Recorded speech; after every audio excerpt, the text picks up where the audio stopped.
Fala, amigos de todo o Brasil, Jair Bolsonaro. Estou em deslocamento agora para o aeroporto de Brasília, destino Recife. Primeiro, dizer da grata satisfação retornar nessa terra maravilhosa. Quando era jovem, cadete da Academia Militar das Agulhas Negras, já curti férias aí em Olinda. Ficava em especial aí em Bairro Novo e ia muito a Recife, obviamente. Então é uma satisfação.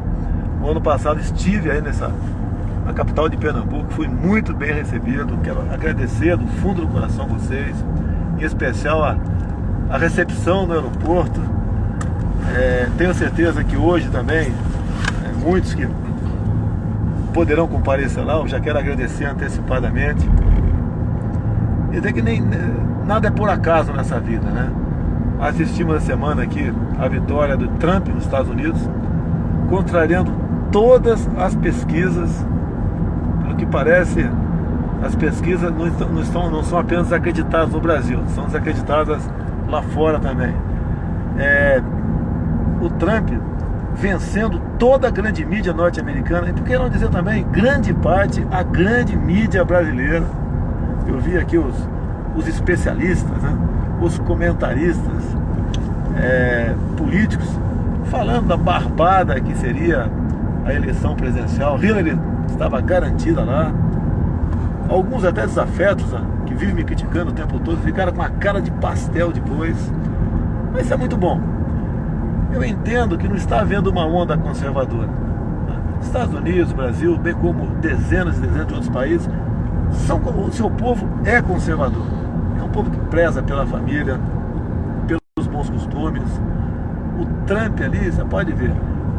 Eu vi aqui no Jornal Nacional, né, as apresentadoras do Brasil, uma apresentadora do Brasil, né, ao começar a campanha, a apuração, ela se referia ao seu colega dos Estados Unidos, e o Trump continua ofendendo negros. E logo depois o brasileiro que estava lá nos Estados Unidos falando, olha, não é bem assim. Ou seja, o pessoal aqui ofendendo o Trump como ofende a mim. Racista, homofóbico, fascista, xenófobo. E lá, né, o estado, os mais importantes, os estados americanos dos 50, Flórida, onde tem milhões ali de hispânicos, gente do mundo todo, mais especial, brasileiros, cubanos. Ele ganhou. Então esse rótulo de xenófobo, racista, não colou em cima do Trump. E ele tinha um bom discurso, né? E apontando que queria valorizar seu povo. Ele falou que é uma América segura. Nós assistimos muitos ataques terroristas na América. O Brasil aqui é a mesma coisa. O que o povo mais clama aqui é por segurança. Nós temos proposta para isso. Passa sim pelo Congresso Nacional. Nós não podemos aqui esquecer o Congresso Nacional. Não vai ser um futuro presidente qualquer eleito em 2018, que a partir de 2019 ele vai estalar os dedos e vai resolver. Então você que é conservador, você que preza a família, né, que respeita as crianças, que quer o seu país grande, seguro, tem que votar um bom candidato a presidente, que você vai escolher em 2018, bem como para deputados e senadores, pessoas que tenham um comportamento semelhante a isso daí. Caso contrário, o Congresso barra qualquer proposta governamental nesse sentido. Então o Trump deu um banho lá, ok? E aqui alguns começam a fazer um paralelo comigo e ele, e não a partir de agora, desde antes inclusive, iam para chacota, né? Falavam do Trump, as propostas dele, a questão da xenofobia. Então foi terrível em cima de mim, em cima do Trump lá. Lógico que uma diferença enorme entre eu e ele, né? A começar pela fortuna dele, que eu admiro o homem que teve sucesso na vida. Chegou onde chegou. Começou lá de baixo, chegou onde chegou. Tá? Mas a questão da xenofobia, quando ele falou em especial que nação sem fronteira não é nação. Aqui no Brasil, né, eu também já falei, nós não podemos admitir a entrada indiscriminada de estrangeiros. Não existe essa história de país sem fronteira. gente vai lá, baixa o patamar. Uma casa sem portas e janelas é um lar? Não é, pode ser tudo, menos um lar. Nós temos que ter portas e janelas. Olha o problema que estamos vivendo agora lá no estado de Roraima. Estou acertando, talvez semana que vem, quinta e sexta semana que vem, esteja em Roraima. O problema lá, a Bolívia não deixou a imigração em massa da Venezuela para lá. O pessoal está fugindo da fome e da ditadura de Maduro, que sempre foi apoiada pelo PT, PCdoB, PSOL, Rede. Estão indo para onde? Basicamente Boa Vista e algumas outras cidades ali na região. São centenas de venezuelanos que chegam por dia lá. Chegam sem recurso, e é uma massa, a grande massa, sem qualquer bagagem de conhecimento. São pessoas que vão viver do quê? Já estamos assistindo, né? Atos de violência, assassinatos. A prostituição tomou conta de algumas cidades e da capital também, Boa Vista, exatamente por uma questão de sobrevivência. Como nós podemos agir no tocante a isso daí? Simplesmente acolher. Nós somos aproximadamente na Venezuela 32 milhões de habitantes. Imagine 2 milhões indo para Roraima. Roraima deve ter por volta de 1.000 milhões de habitantes, não tenho certeza aqui. Mas imagine dobrar, triplicar, quadriplicar a população do estado de Roraima. Como é que vai ser aquele estado?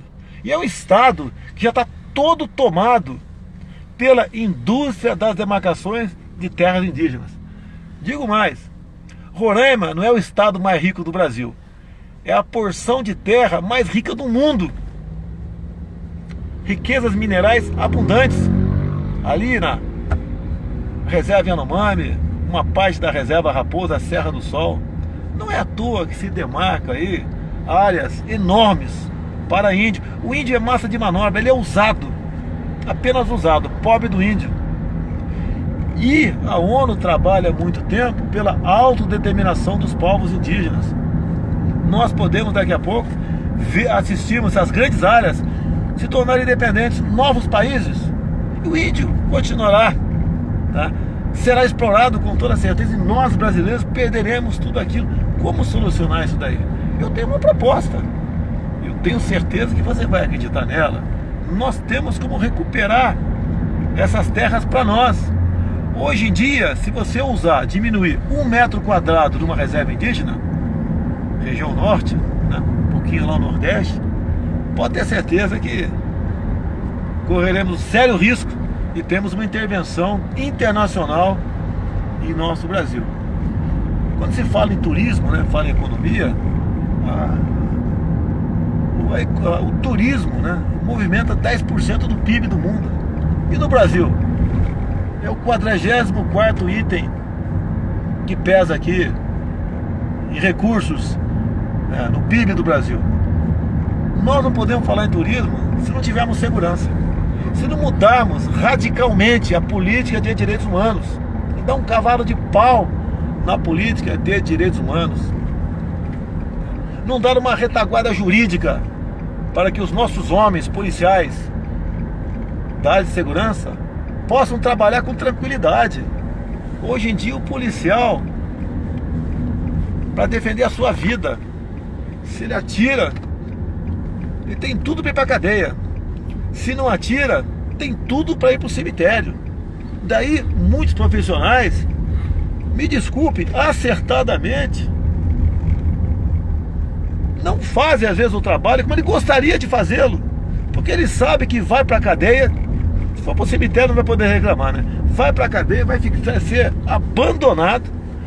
A grande mídia vai massacrar o policial, como vimos agora há pouco dia, um policial dirigindo Uber, né, para fazer frente até o salário, fazendo um bico em São Paulo, conseguiu matar 3 marginais. Já estão investigando esse policial por excesso. Nós temos que tirar do Código Penal a figura do excesso. É a mesma coisa o caso do cunhado da Ana Hickman. Pô, o cara invade o apartamento, né, que é uma propriedade, momentaneamente é privada, né? Atira, acerta no braço lá de uma senhora. o irmão da Ana Hickman consegue desarmar aquele maluco. E naquele momento de extrema tensão, que jamais, né, o cunhado da Ana Hickman, a Ana Hickman, poderiam pensar que existisse um momento daquele. Acaba aí dando 2 tiros na nuca do marginal, rodando no chão. Tem aí um cidadão aí, um integrante do Ministério Público, apurando aí excesso. Deu 2 tiros, podia ser só um. Como é que você vai calcular 2 tiros na pistola num clima daquele e saber se acertou na nuca ou não dele? Ele nem mirou na nuca, foi rolando no chão. Temos que mudar isso daí radicalmente. Voltou. É quando eu falo aqui, não é um paralelo, né? O Trump sempre defendeu isso, a massa da população norte-americana também, que é a emenda constitucional número 2. No Brasil nós temos um cidadão excepcional aqui, o Bené Barbosa. Esse sim é especialista, esse sim, que fala tranquilamente. Quem mata aí não é, quem mata não é arma, quem mata é aquele cara que está atrás, né, das armas, né? Eu defendo aqui no Brasil que você, cidadão de bem, possa ter uma arma de fogo dentro da sua casa, do seu apartamento, do seu sítio, da tua fazenda, da tua empresa, que afinal de contas é propriedade privada ou não é? Se é propriedade privada, ela é sagrada, e eu entendo dessa maneira. Você tem todo o direito de defender a sua propriedade privada, mas ainda, né, defender a sua vida, da tua família, de quem quer que esteja do seu lado. E nós temos proposta tocante a isso, entra no excludente de ilicitude, ou seja, se você atirar num invasor na tua casa, na tua fazenda, okay?